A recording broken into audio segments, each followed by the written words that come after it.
So this morning, or it started yesterday morning, where my husband was doing something at the sink. Oh, somebody just got out this parking spot. Look at the Lord. And I'm not even sure what it was, but I asked if he could. I asked if he could remember to just wipe up whenever he does it. I think that he was just trying to take a shaver and do an edge up, right? And so he kept silent, and I was just like, no, what warranted that? And I was just like, okay. So I guess even when somebody asks, even when one of us asks something, then the other person will just be quiet, I guess. All right. He was just like, thank you. And so for him to respond, I was just like, okay, so you can hear me, you're just choosing not to. And then he's just choosing not to talk with me. And then I said, what did I do? And I always talk like that, like, what did I do? Like, but in his mind and in the nature of our relationship, there is something that according to him, that I always do, and because of that, that's why I'm getting the treatment that I'm getting from him. So I asked, what did I do?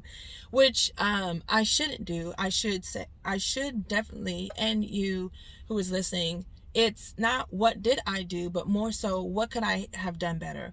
What did I where did I misstep? You know, where did I go wrong? And the similarity is there, but the difference lies in recognizing that there is growth, and whatever that misstep is, whatever it is that person says, is not you.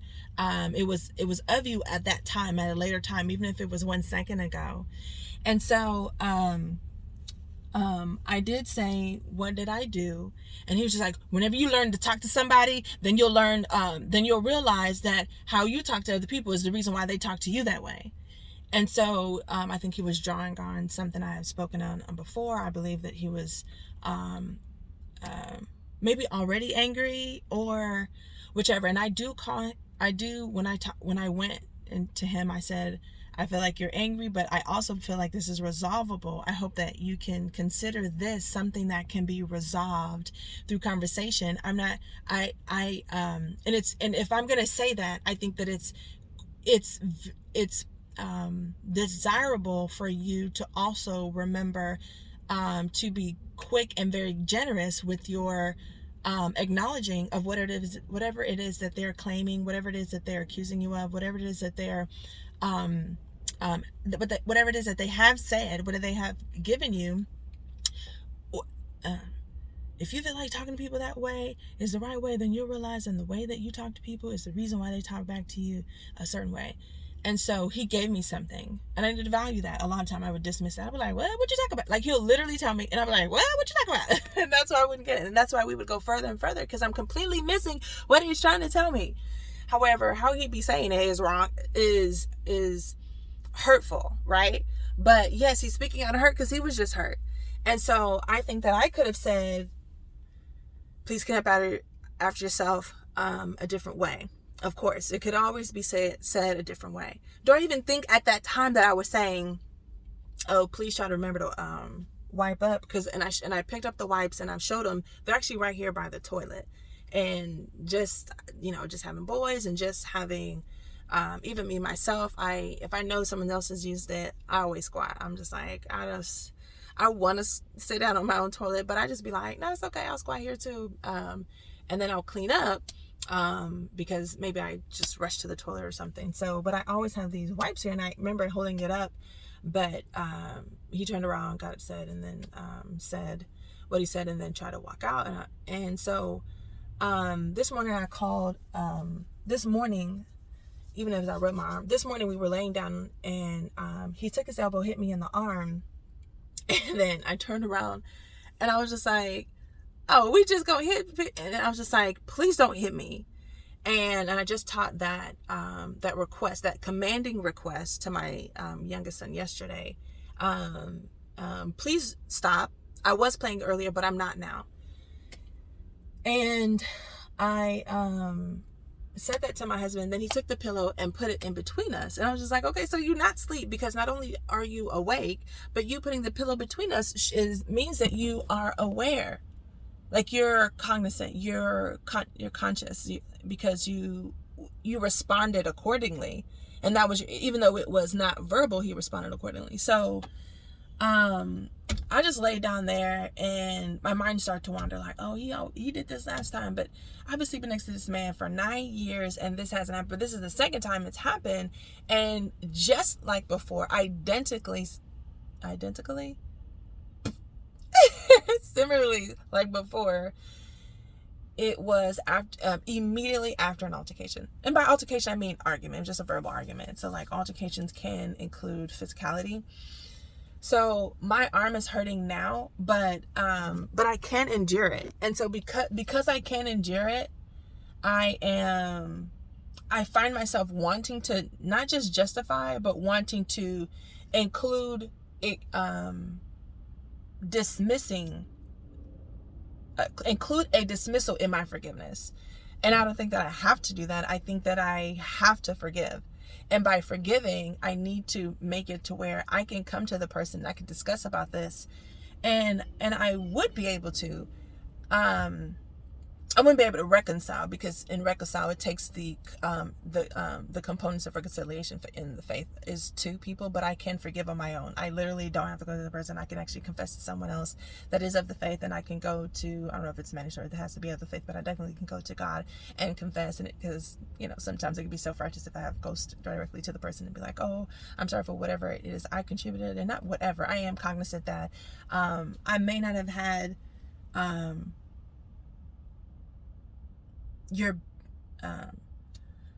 I was just talking, and I don't think I was just talking, aware of the ticking time bomb that I have as a spouse, and I need to be cognizant of his quick-temperedness.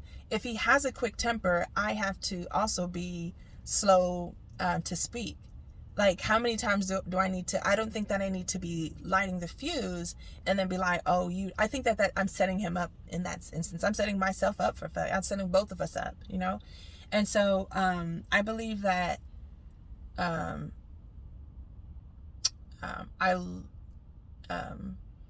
could have done better with a different person. No, with him. I did ask him yesterday, but this morning when he hit me, I was like, I'm going to call the police. I called the police. The police asked for me to go because I was dressed up. I'm trying to go to a networking and interview skills training event. I'm looking for work. And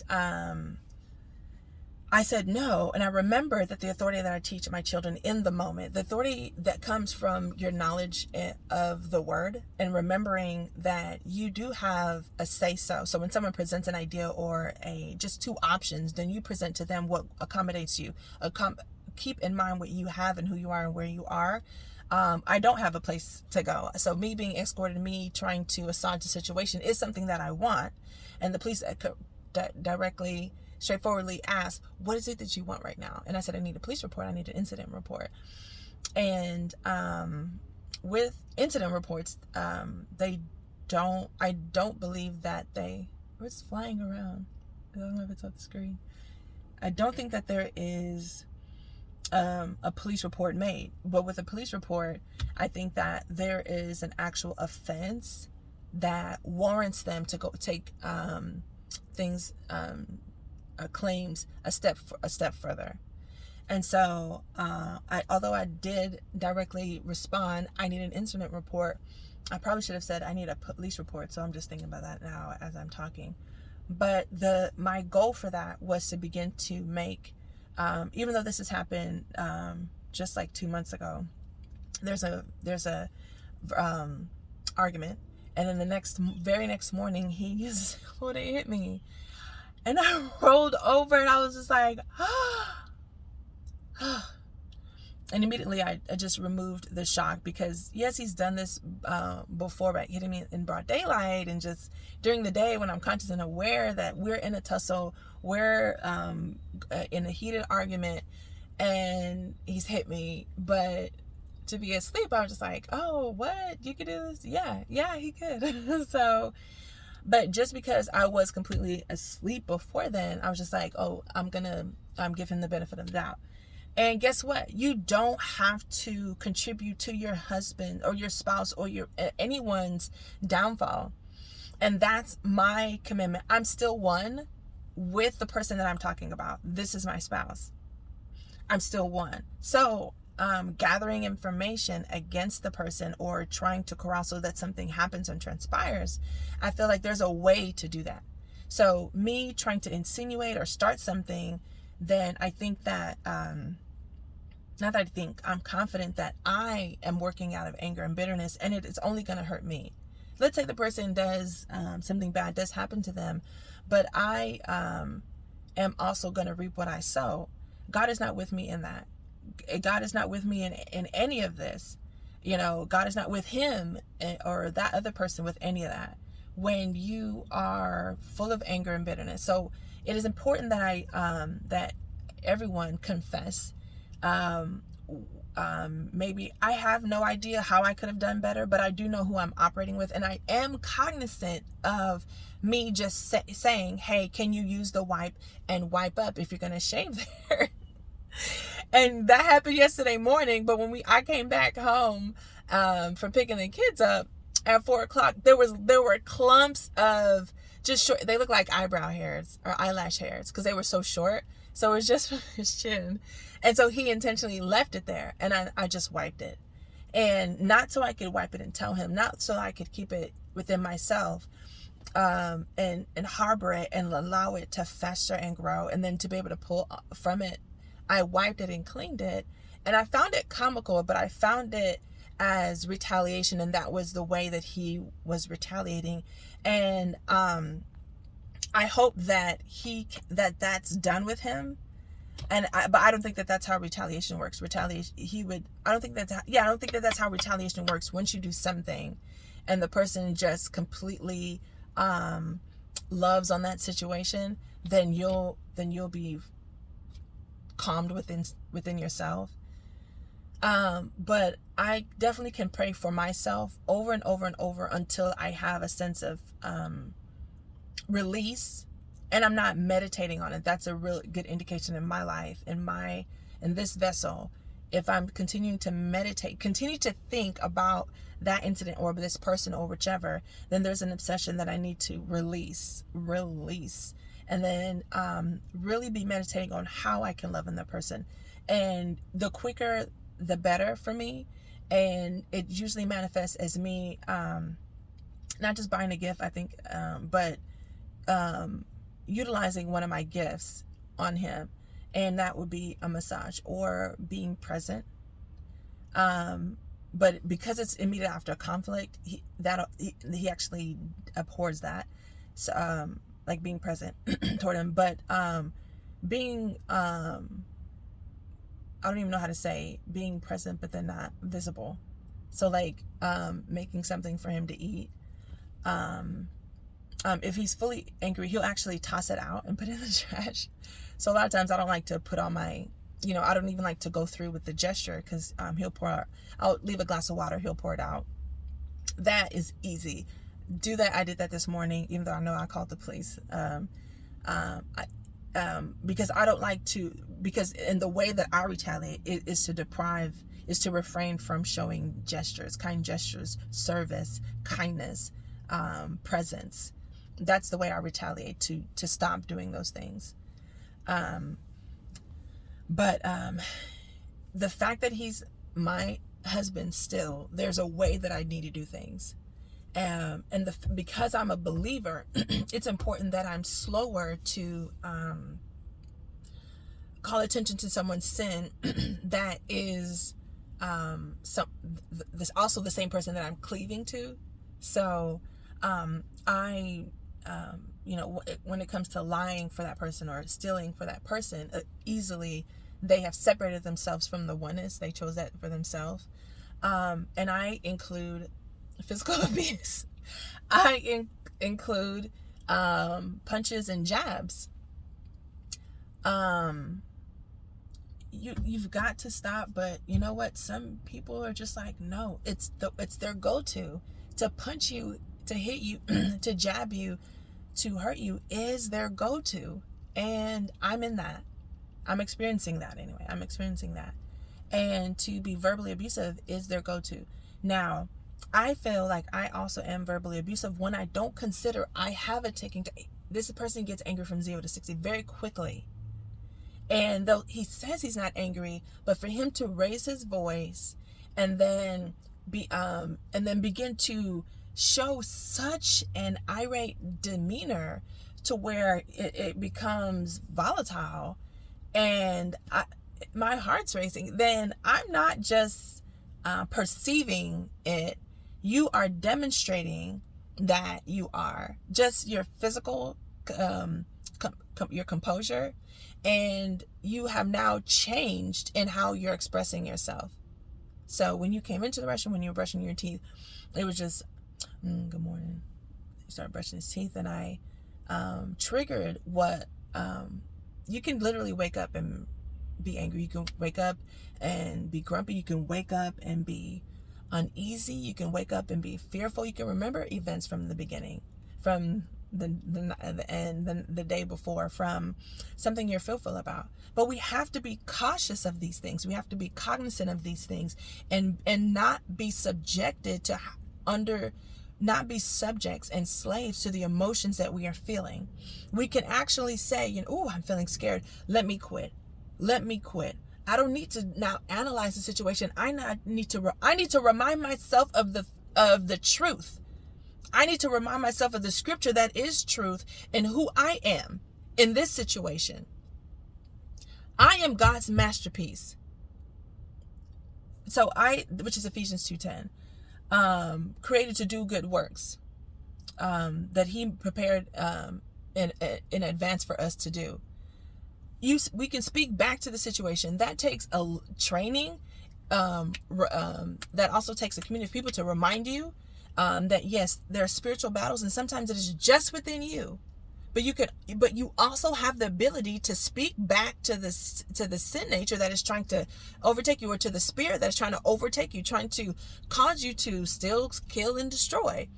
And right now, that you're angry, or that you're super sunken in your spirit, you're sorrowful, that you are also trying to destroy something. You are trying to destroy your foundation in Jesus Christ.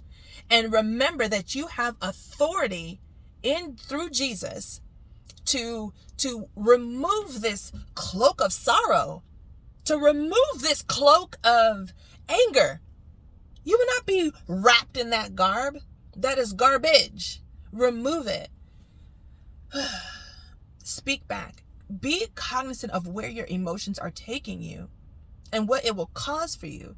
Even on days like this where it is, there's no sun out, I have to be on guard and remember that just because the sun isn't shining, that I still have the capability to be joyful and to be cheerful. I'm awake. I'm looking nice. Actually, I have makeup on. I really appreciate how I look when I have makeup on. Great. I'm looking great.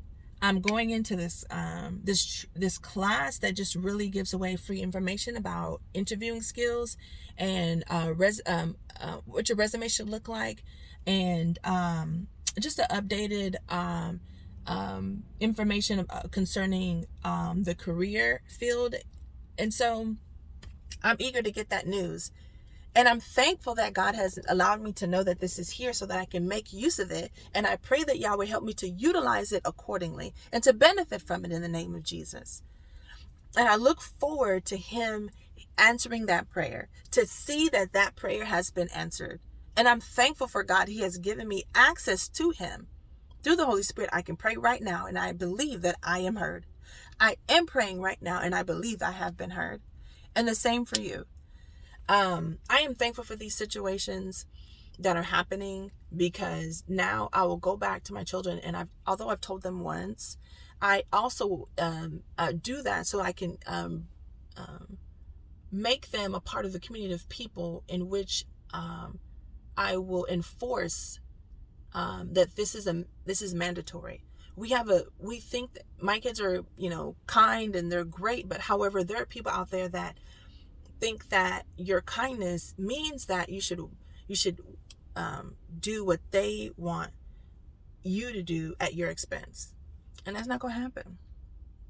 But I'm thankful for the awareness. I'm thankful for today. I'm thankful for you. I appreciate you. I'm glad you're watching. May God continue to hear you, answer you, and intervene in all your situations, your days, your moments, your thoughts, your speech, your behavior.